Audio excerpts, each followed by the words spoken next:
Welcome back to Eyes on Earth and Beyond, bringing you the latest news from around the world. On the horizon, where Detroit's skyline meets Windsor's, a new giant is taking its final form.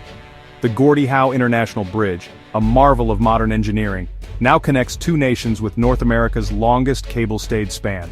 Named after a hockey legend, the bridge was envisioned as a symbol of US-Canada partnership and shared prosperity. For decades, the aging Ambassador Bridge was a bottleneck, one accident away from paralyzing North American supply chains. The Gordie Howe Bridge promised redundancy, efficiency, and relief for local communities by diverting truck traffic off residential streets. But the journey has been anything but smooth. The pandemic delayed construction, pushing the opening from 2024 to late 2025.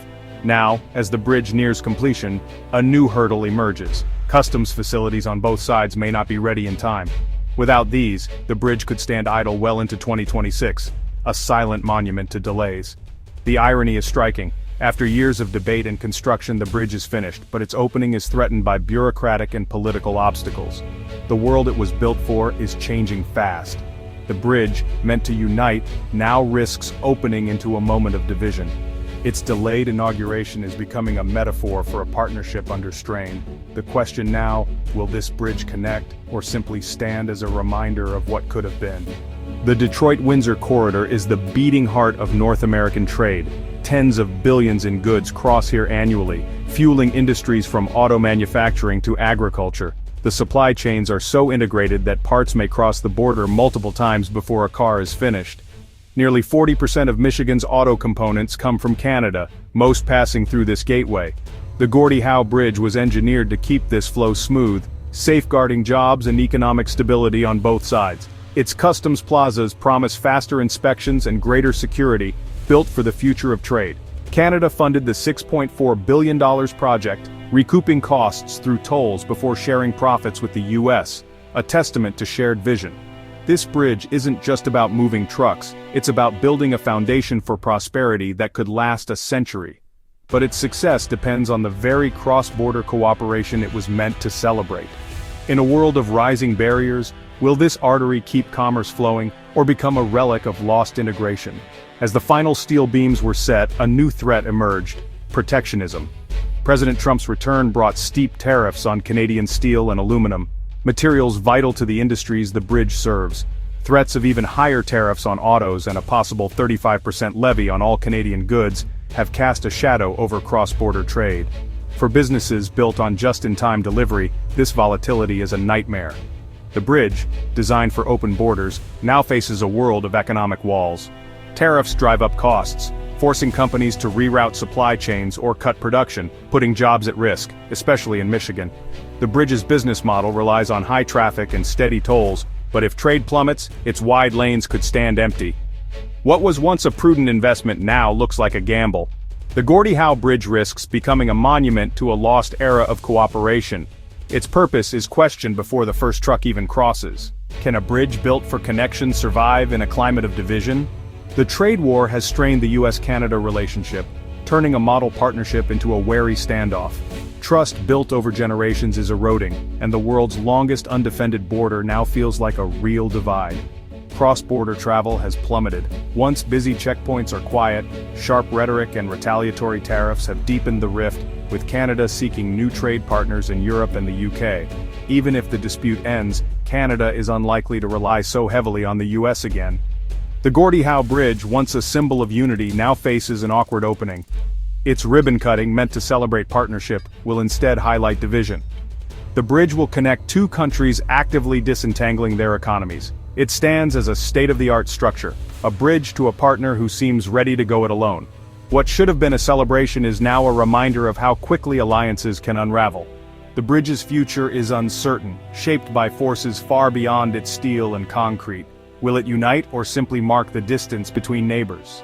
The US-Canada trade dispute is sending shockwaves through the global economy. When two close allies clash, it signals that no alliance is safe. The US use of tariffs against Canada has undermined trust in American commitments and the post-war order.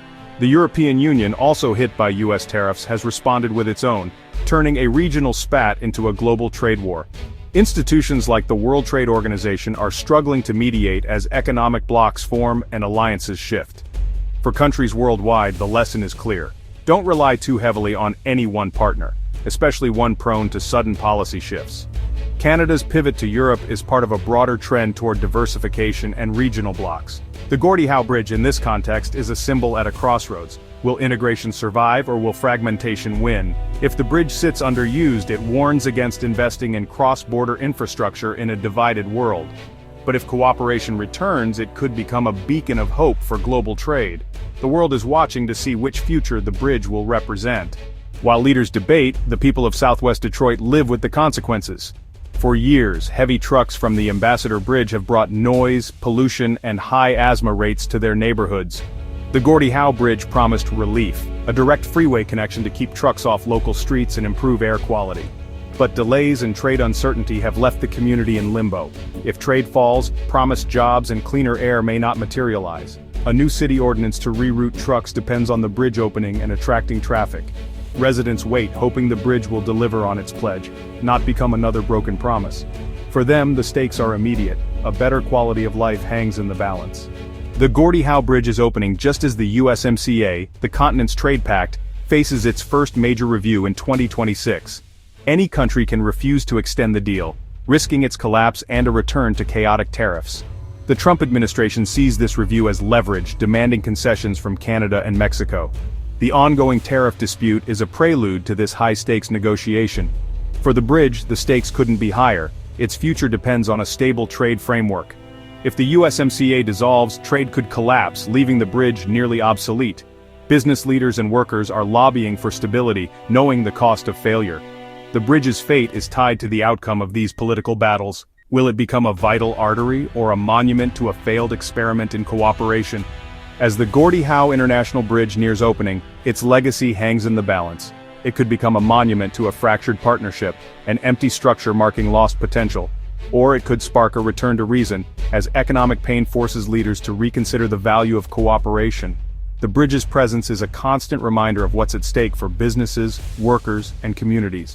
Pressure from those who depend on cross-border trade could drive a political recalculation. The bridge is too important to ignore, its promise too great to squander. It could become the focal point for renewed US-Canada ties, a reason to step back from the brink. Ultimately, politicians, not engineers, will decide its fate. Will it be a bridge to nowhere or a vital artery for a new era of partnership? The bridge is ready. The world must decide which direction the traffic will flow.